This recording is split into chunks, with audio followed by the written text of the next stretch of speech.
केसरिया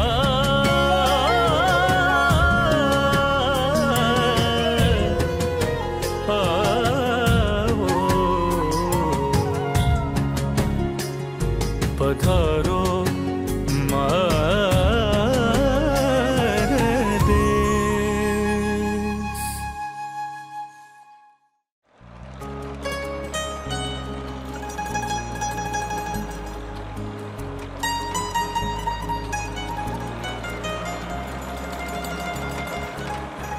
अस्सलाम वालेकुम। पधारो हमारे देश के फ्रेश एपिसोड के साथ आपकी खिदमत में हाजिर आपका मेज़बान हामून रशीद। आप मेरे पीछे देख सकते हैं एक वसी खेत नज़र आ रहा है। उस खेत में बिखरा हुआ जा बजा आपको शायद आलू भी नज़र आ रहा हो। आलू एक ऐसी फसल है जो पूरी दुनिया में बड़े रग़बत से खाई जाती है। बल्कि इस साल तो ये क्लेम किया जा रहा है फार्मर्स की तरफ से कि पाकिस्तान में 80 लाख टन जो है आलू की पैदावार हुई है, जो इस लिहाज से पाकिस्तान को दुनिया के टॉप 10 कंट्रीज़ में लेकर आ जाता है जहां पर आप आलू की पैदावार की बात करते हैं। पाकिस्तान में अमूमी तौर पे अक्टूबर के आखिर में इसको काश किया जाता है और फरवरी के आखिर में इसको निकाल लिया जाता है। पंजाब में जो आलू का इलाका है उसमें कसूर है, पाकपतन है, ओकाड़ा है, साहिवाल है और ओकाड़ा में ये खासकर देपालपुर और सोबाराम गाँव है जहाँ के खेत में हम खड़े हैं। बड़ा खूबसूरत बड़ा बेहतरीन आलू मैं देख रहा हूँ सलीम साहब। जी ये आलू जो है ये तो मुझे लग रहा है ये पकाने के नहीं है बल्कि फ्राइज के लिए काम आता है। जी ये सेंटा है सेंटा। और ये वीआईपी है, वैरायटी है। अच्छा। और इसकी मार्केट भी ज़्यादा है। अच्छा, मैं आपसे सलीम साहब ये जानना चाहूँगा कि फी एकड़ कितनी पैदावार होती है? 100 बैग 90 से लेकर 110 तक जाता है विद राशन बीज। कितने रकबे पे आपने काश्त किया है? हमने 70 एकड़ किया हुआ है, आलू ही काश्त किया टोटली। तो इस दफ़ा सुना है कि बड़ी फसल बड़ी अच्छी रही है। हाँ माशाल्लाह, कोई सुमाव के पहले प्रॉब्लम आए हैं। जी। तो जो बाद में आया फसल लेट हुआ जो वो कुछ बेहतर है माशाल्लाह। स्मोक की वजह से फिर साइज का फर्क पड़ जाता है। जी साइज का भी और उसमें एवरेज में भी कमी आती है। एवरेज में भी कमी आती है। पाकिस्तान में ही आलू की खपत हो जाती है या पाकिस्तान से बाहर भी आप आलू? नहीं, एक्सपोर्ट होता है माल, आलू एक्सपोर्ट भी होता है।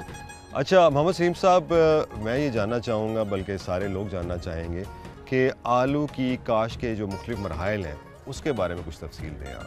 पहले गोबर चलाई जाती है जिसको ज़मीन को लेवल हमवार किया जाता है। खाद डीएपी डालते हैं और उसके साथ पोटाश डालते हैं। पोटाश के बाद फिर उसको ज़मीन को तैयारी की जाती है हल के साथ तैयारी करने के बाद फिर डिगर प्लांटर किया जाता है। उसको प्लांटर हम मशीन बोलते हैं, प्लांटर जो आलू की बिजाई करता है खाली के ऊपर। अभी आपने जैसे पोटेशियम और जिंक की बात की है, ये क्यों साथ शामिल किया जाता है? ये इसके इजाफे के लिए अच्छा फसल होगा, मोटा आलू होगा और ज़्यादा होगा। नीचे आलू के पौधे के नीचे ट्यूबर ज़्यादा होंगे और उसमें की वजह से इसकी एवरेज ओस ज़्यादा आती है। अच्छा, उसकी ओस ज़्यादा आती है। बाकी जो आम तौर पे हम बात करते हैं कि ये यूरिया इस्तेमाल किया जाता है या पेस्टिसाइड इस्तेमाल किए जाते हैं, इंसानी सेहत के लिए अच्छे नहीं होते हैं। सबसे पहले जो हम खाद लगाते हैं यूरिया, उसमें उसकी बढ़ोतरी होती है, नाइट्रोजन है, नाइट्रोजन अपनी उसकी हाइट पूरी करती है। जब हाइट पूरी हो जाती है तो उसके बाद वो आलू की नीचे ट्यूबर ज़्यादा बढ़ने शुरू हो जाते हैं। पेस्टिसाइड होती है उसकी हिफाजत के लिए, फसल को हिफाजत में रखना, साफ़ सुथरा पौधा रखना और उसको ग्रोथ में लाना और उसकी अपना हिफाजत करना। हाँ। अच्छा, फिर इसके बाद इसका अगला मरहला क्या होता है? आप खुद इसे मंडी में लेके जाते हैं या यहाँ से वो खुद आते हैं? नहीं, कोई ढेरियाँ लगा देते हैं और कुछ स्टोर चला जाता है, बाकी जो मंडी चला जाता है। मंडी चला जाता है? हाँ, मंडी चला जाता है। देखिए जी, आलू तो मेरे हाथ में उठाए हुए हैं। ये आलू ज़मीन से निकलते कैसे हैं ये भी आपको दिखाते हैं। आगे एक ट्रैक्टर डिगर है जो कि आलू को ज़मीन से निकाल रहा है। आइए हम भी चलकर देखते हैं।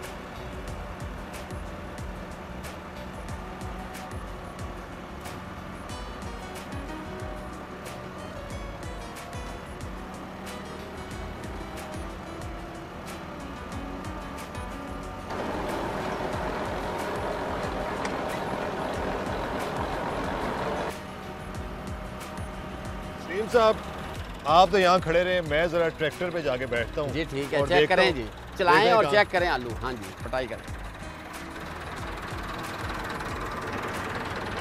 तुम चलाओ रुकना, साथ हो सकते हो? टिक जाऊँ मैं? बस ठीक है।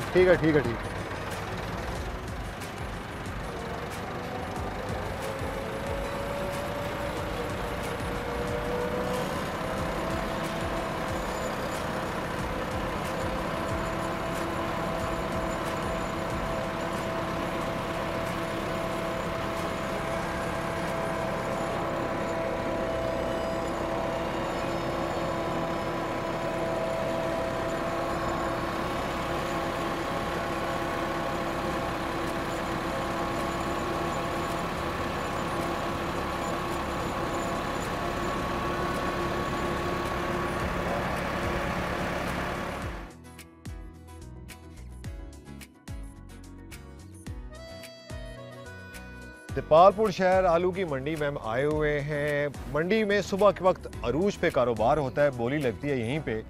और जब हम यहाँ पर आए तो मेरे लिए खुशनसीबी है कि मेरी मुलाकात होगी अब्दुल सलाम वटू भाई से। तो वटू भाई, हमेशा हर मुल्क की जो इकॉनमी है उस इकॉनमी में जो एक बहुत अहम किरदार अदा करता है वो होता है उसके एक्सपोर्ट्स कितनी वो करता है। तो कितना आलू है जो आपके इनके मुताबिक इस वक्त काश्त हो रहा है पाकिस्तान में, जो काश्त हासिल की जाती है, और कितना एक्सपोर्ट होता है? ये हामून भाई, ये वस्ती पंजाब की दीपालपुर है। इसको एशिया की भी सबसे बड़ी मंडी कहा जाता है। तो यहाँ से बहुत बड़ी मिक़दार में ये ईरान और अफ़गानिस्तान और आगे वस्त एशियाई रियासतों तक आलू जाता है। और जो कंटेनर्स के ज़रिए जाता है वो दुबई में, मस्कत, ओमान और दीगर जो अरब रियासतें वहाँ तक यहाँ से आलू जा रहा होता है। तो वॉल्यूम पंजाब का तो काफ़ी लाखों में है, क्योंकि अब ये आलू कसूर से शुरू होता है काश्त होना। अगर इस पट्टी की आप जनूबी बात करें तो ये फिर आगे आरफ वाला और बुरे वाला, विहाड़ी और इस तरह मुल्तान और आगे वाले इलाकों तक चला जाता है। तो अब ये बहुत ज़्यादा काश्त हो रहा है और ये इसको कैश क्रॉप भी कहते हैं। तो यहाँ उसके प्रोसेसिंग प्लांट हैं। तो ये तकरीबन महीने में अब जब सीज़न है तो सैकड़ों कंटेनर्स जो हैं आपको यहाँ नज़र आएंगे जब आप आ रहे होंगे। वो यहाँ के लगते हैं, यहाँ से उसमें आलू लोड होता है, ग्रेडिंग होती है और फिर वो कराची पोर्ट की तरफ और दीगर ये अफ़गानिस्तान के भी यहाँ लोडर खड़े हैं, तो ये सारे लोड करके उस तरफ ले जाते हैं। फिर तो उनके काफ़ी प्रोटोकॉल्स भी होंगे, तकाज़े भी होंगे आलू की क्वालिटी के बारे में। तो कैसी क्वालिटी है? जी बिल्कुल, यहाँ जो एक्सपोर्ट होता है वो बिल्कुल A+ क्वालिटी या फ़ाइन क्वालिटी आप उसको कहते हैं। उसकी ग्रेडिंग होती है, उसमें अगर कोई ऑलरेडी उसकी सिलेक्शन जो होती है जी। वो सेहतमंद और अच्छा आलू होता है। उसके बाद उसको प्रोसेसिंग प्लांट पर लाया जाता है, तो वहाँ उसकी ग्रेडिंग की जाती है। कम साइज़ का, ख़राब या कोई इस तरह के दाने निकाल के, तो बाकी जो साफ़ सुथरा और A+ आलू वो उसको रवाना किया जाता है। तो इसमें सबसे पहले खेत से जब आलू हासिल होता है तो उसमें एज एक्सपोर्टर आप जाकर आलू खुद सेलेक्ट करते हैं। सेलेक्ट करने के बाद फिर सेकंड स्टेप है प्रोसेसिंग का। प्रोसेसिंग के बाद फिर आप उसकी पैकेजिंग करते हैं और आप उसको एक्सपोर्ट करते हैं। इसी तरह वो रीफर्स में जाता है, जो ठंडे कंटेनर्स होते हैं ना, उसमें 4 डिग्री का दर्जा हरारत मेंटेन किया जाता है ताकि आलू ठंडा रहे, उसकी क्वालिटी मेंटेन रहे और उसी तरह फ्रेश हो जाके जब आपकी टेबल पे जाए तो वो उस तरह फ्रेश हो उसकी क्वालिटी। अच्छा, एक तो आलू को हम इस्तेमाल करते हैं सब्ज़ी के तौर पे, जैसे हम उसको सालन में इस्तेमाल करते हैं, मगर इसको फ्राइज़ भी बनाए जाते हैं, इसके चिप्स भी बनाए जाते हैं। तो जो एक्सपोर्ट करते हैं तो क्या ये 3 मुख्तलिफ इक़साम के आलू होते हैं या एक ही आलू है, उसको हम 3 मुख्तलिफ चीज़ों के लिए इस्तेमाल कर सकते हैं? सबसे पॉपुलर है ना जी वो मुज़ीका की वैरायटी है, लंबा सफ़ेद आलू होता है, तो वो फ्राइज़ के लिए बेस्ट होता है। यानी फ्राइज़ उसके बहुत अच्छे बनते हैं। और जो इस्तेमाल होता है आमतौर पे हम जो घरों में इस्तेमाल करते हैं, सब्ज़ी के तौर पर इस्तेमाल करते हैं, वो दूसरी किस्म का यहाँ पे लाल आलू ज़्यादा पसंद किया जाता है। मतलब घर में बनाने के लिए उसका वो ज़रा नमकीन होता है और उसका जायका यानी पाकिस्तान में पसंद किया जाता है, लेकिन बाहर जो है वो सफ़ेद आलू को पसंद किया जाता है। हम आ चुके हैं जी प्रोसेसिंग प्लांट पे। अब्दुल सलाम भाई मेरे साथ है और मैं इनसे रिक्वेस्ट करूंगा इस प्रोसेस के जो मुख्तलिफ स्टेजेस हैं उसके बारे में हमें और आपको बताएं। जी भाई। इसमें अमून भाई ये पीछे से ट्राले लोड होके ट्राले आ जाते हैं, वहाँ से इस प्लांट में डालते हैं। इसमें वॉशिंग होती है, फर्स्ट ड्रम होता है, जो उसमें मट्टी होती है, जो बाकी चीज़ें होती है वो धो देता है। धोने के बाद फिर ये आगे ड्रायर में चले जाते हैं और वाशर में।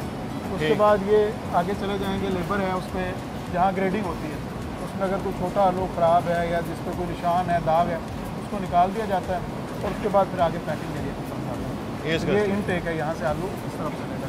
चलें फिर चलते हैं आपके साथ और हम देखते हैं। ठीक है, ये यहाँ से आया, यहाँ से, और ये इस तरफ ये अलहदा कर जाएगा। ये जो ख़राब है इसको छांट कहते हैं, ये जो रिजेक्टेड है, रिजेक्टेड है, ये यानी बाद में मंडी में चला जाएगा और जो साफ एक्सपोर्ट क्वालिटी का वो फिर आगे निकलेगा।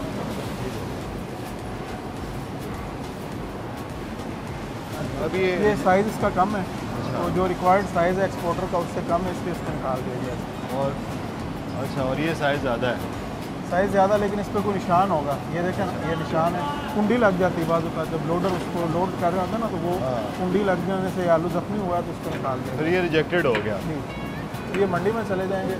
अच्छा, दोबारा से ये खाने पकाने और उसमें इस्तेमाल आ जाएगा। और वो फिर आगे प्रोसेस? हाँ, ये प्रोसेसिंग और लोडिंग का एरिया वो दूसरी तरफ है।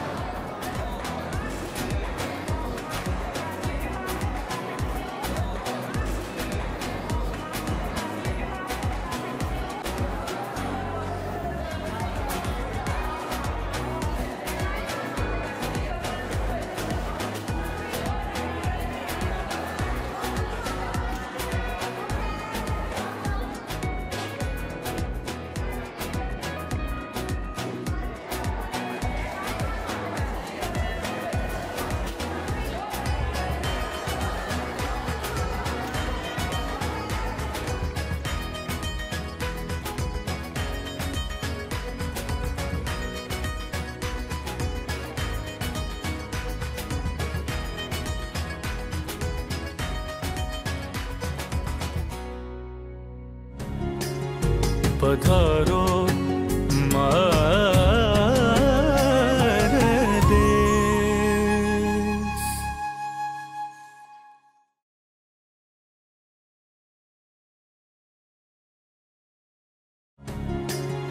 पधारो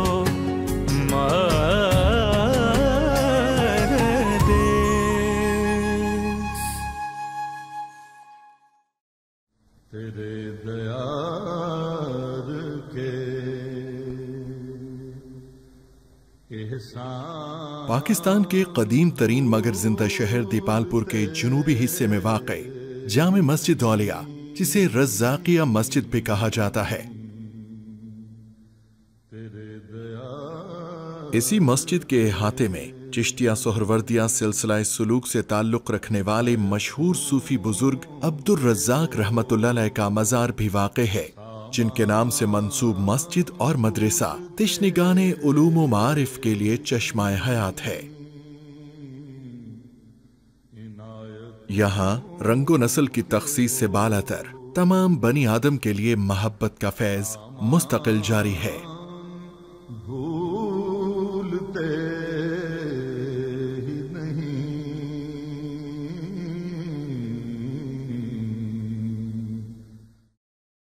फिर दीपालपुर से हम निकले और दीपालपुर से फिर हम पहुंचे हवेली लखा, और रास्ते में लहलहाते खेत देखते देखते सोमरो भाई आप मुझे ले आए हेड सलमान की। ज़ैद सुतलत से निकलता हुआ पानी, ये लहलहाते हुए खेत, और फिर पाकिस्तान का बॉर्डर, और फिर बॉर्डर पे लगने वाली है रौनक, और इस रौनक में वो जज्बा आपका जवान होता है, और आपके जो नौजवान जो इस वतन अज़ीज़ की हुर्मत पे अपनी जान भी कुर्बान कर देते हैं। तो इस तकरीब का हम आंखों देखा हाल भी बयान करेंगे, अपने जज्बात भी बयान करेंगे। आप कैसा फील करते हो जब आप इधर आते हो, क्योंकि आप ही ने गाइड किया कि हामून भाई जाना है, तो हमने बॉर्डर पे जाना है और आपको वो तकरीब भी दिखानी है। मैंने एक तो ये है कि वतन से मोहब्बत की खुशबू यहाँ महसूस होती है। रोज़मर्रा कामों में उलझ कर कभी कभी हम भूल जाते हैं कि अल्लाह ताला ने कितनी खूबसूरत और कितनी बड़ी नेमत से हमें नवाजा हुआ है, जहाँ आज़ादी के और सुकून के हम सांस लेते हैं, जिसके परचम से हमारी पहचान पूरी दुनिया में है। फिर आज इस तकरीब में हम आएंगे, बैठेंगे और देखेंगे कि जब इसे फ्लैग होस्टिंग सेरेमनी बोलते हैं, और ना सिर्फ हमारी तरफ से बल्कि जो सरहद के उस पार जो हम जिक्र करते हैं हमारी आंखों के सामने होगा, जो स्टेप्स हम उठा रहे होते हैं वो स्टेप्स वो भी उठा रहे होते हैं, और ये डेली बेसिस पे होता है। रोज़ाना की बुनियाद पर 4:30 बजे यहाँ पे परचम को उतारने की तकरीब होती है। शाम होने से पहले परचम के तक़द्दुस में ये शामिल है, उसके अदब आदाब में शामिल है कि बारिश में एहतरामन लहराया जाता है, और शाम के साय पड़ने से पहले परचम को उतार कर तय करके उसको रख दिया जाता है। अच्छा, इधर तो हम हेड सलमान की है, तो दूसरी तरफ सरहद के पार कौन सा शहर है? ये हेड सुलेमान की है। दरिया सतलुज के ऊपर हेड बनाया हुआ है, जिसको नीली का दरिया भी कहते हैं। नीली इसलिए कहते हैं कि यहाँ पे पानी इतना साफ़ शफाफ हुआ करता था कि आसमान की नीलाहट की झलक उसमें नज़र आती थी, तो नीली बार भी इस इलाके को कहते हैं। ब्यास और दरिया सतलुज का जो दरमियानी इलाका है, इस बेल्ट को नीली की बार कहते थे। और दूसरी तरफ सरहद के उस पार अगर हम देखें तो वहाँ फाजिल का सेक्टर है। फाजिल का एक बड़ा शहर था, वो शायद अब डिस्ट्रिक्ट है उनका, तो वो पूरा इलाका जो है वो फाजिल का सेक्टर कहलाता है सरहद के उस पार। फिर अब चलते हैं दोनों भाई, वहाँ जाकर बैठते हैं और इस तकरीब को देखते हैं।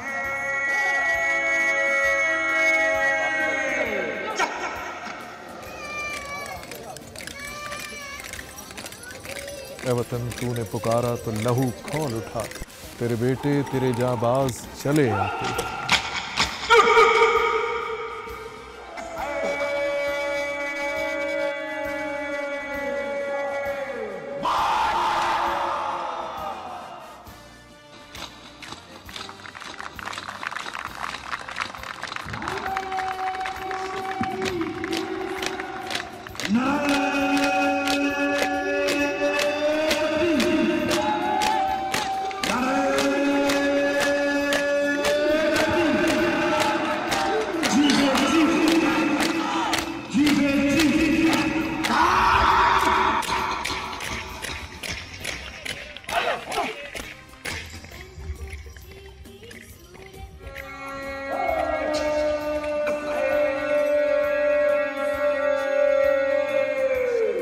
तो भाई आज क्या ये तकरीब देख के ना हम जिसम के रोंगटों खड़े हो गए हैं।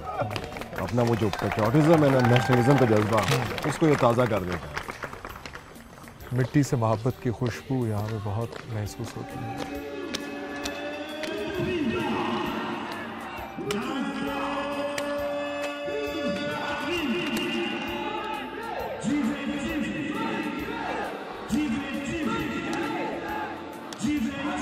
ये गाजी ये तेरे पुरस्रार बंदे जिन्हें तूने बख्शा है ज़ौक़े खुदाई, तो नीम की ठोकर से सहरा और दरिया सिमट कर पहाड़ इनकी हैबत से राई।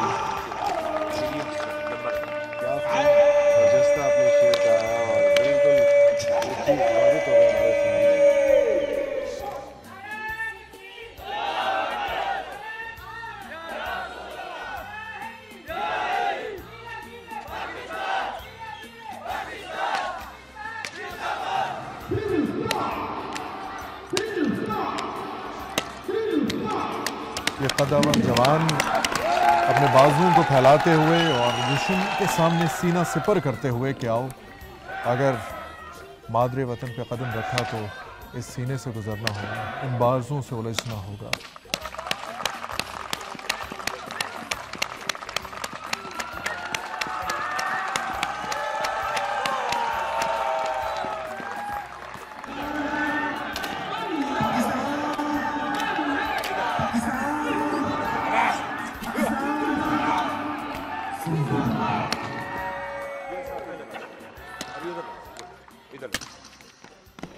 ये रब ताला की तरफ से क्या खूबसूरत है। इसीलिए तो इकबाल ने कहा था कि दोनों की परवाज़ इसी एक जहां में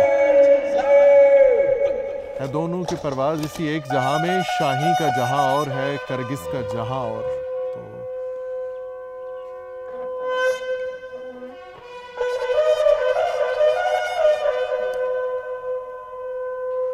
पाकिस्तानी परचम को बड़े अदब और तकद्दुस से उतारा जा रहा है ताकि शाम के मनहूस साए इस पर कभी ना पड़े। आमीन।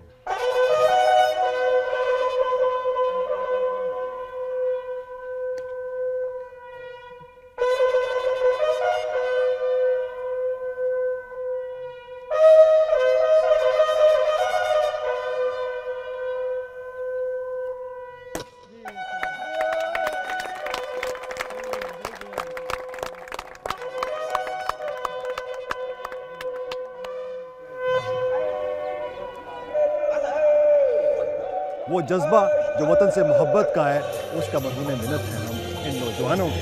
जब ये कदम उठाते थे, ज़मीन पे कदम पटकते थे, तो हमारे दिल के हौसले बुलंद होते थे कि दुश्मन मैली आँख से हमारे वतन की तरफ देख नहीं सकता है। ये जो जज्बा है हम इन्हीं से लेते हैं। हम सलाम करते हैं कि अज़मत को सीना फुलाए सामने खड़े हैं दुश्मन के, और दुश्मन की हिम्मत नहीं है वो कदम भी उठा सके मेरे वतन के। पाकिस्तान जिंदाबाद, पाकिस्तान जिंदाबाद। पधारो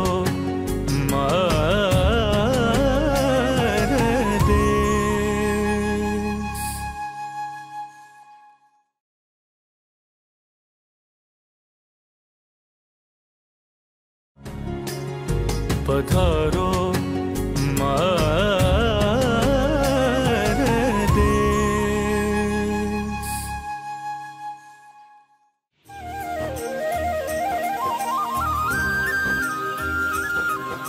शाम के साइड ढलने को है और इस वक्त हम जो है सलमान की हेडवर्क्स पे खड़े हैं। एक ब्रिज है जिस पे खड़े हैं, बेसिकली आपको ब्रिज लग रहा है, मगर यहाँ से पानी को कंट्रोल किया जाता है, सैलाब को भी कंट्रोल किया जाता है। और इस जगह से 3 नहरें निकलती हैं, जिनमें से एक नहर है नहर पाकपतन, दूसरी है नहर सादकिया और तीसरी है फोर्ड वाह। इन नहरों से पंजाब के एक वसी इलाके को सैराब किया जाता है। और 1924 में इस जगह पे ये हेडवर्क्स बनाया गया था। और यहाँ से जो पानी का सिस्टम है, जो पंजाब का कनाल सिस्टम है, जो बरसगीर पाक को इनका कनाल सिस्टम है, जो बहुत इलाके को इरीगेट करता है, यहाँ से एक सिलसिला चल रहा है दरिया सतलुज से और आगे फैलता जा रहा है हमारे पंजाब में, जिससे यहाँ की फसलें लहलाती हुई आप देखते हैं। और जो बोलते हैं बास्केट ब्रेड बोला जाता है पंजाब को, उसमें इस हेडवर्क्स का भी एक बहुत अहम किरदार है।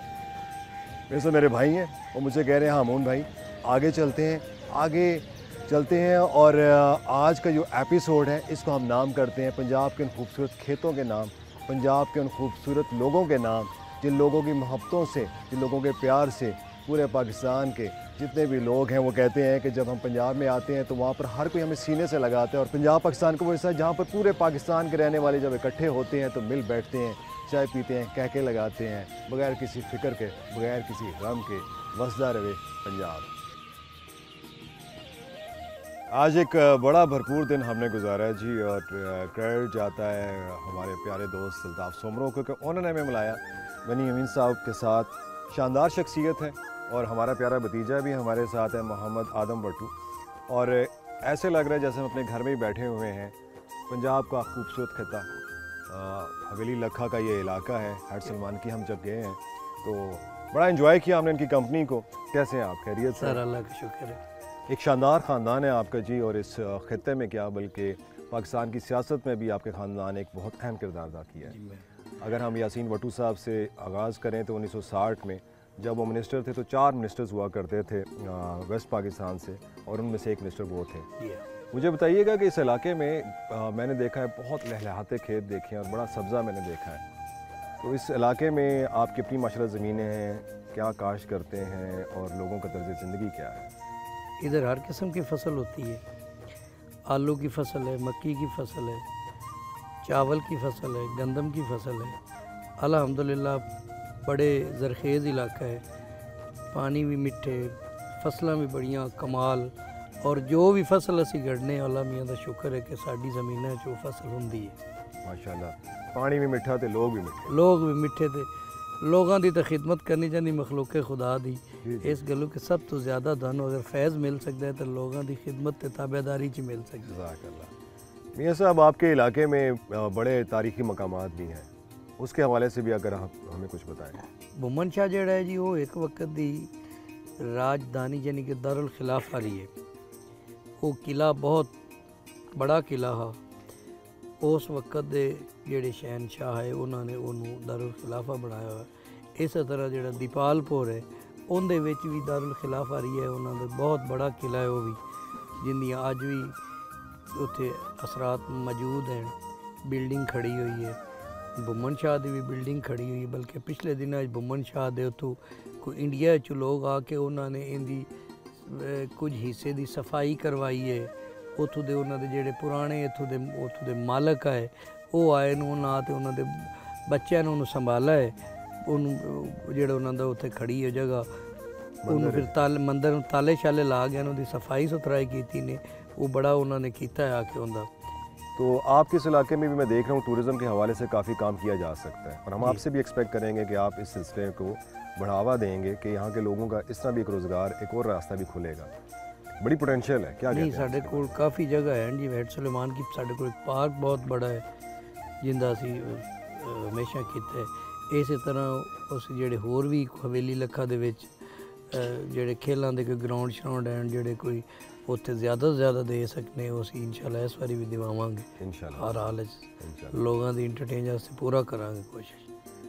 अच्छा, तो अब अगर आपसे कोई ये ख्वाहिश का इजहार करे कि जी के वो जो एक माहौल होता था, पंचायत का माहौल होता था, ये एक माहौल जहाँ पर शाम को सारे बैठा करते थे, तो क्या आप समझते हैं कि वक्त वापस आ सकता है? आना चाहिए लेकिन आ नहीं सकता। नहीं आ सकता? नहीं आ सकता। मियां साहब आज तो आया हुआ है, हम आपके साथ बैठे हैं। मेहरबानी तुम साढ़े बड़े प्यारे भाई ने साढ़े कोल आए ने, सानू बड़ी खुशी है तुहाडे आण दी।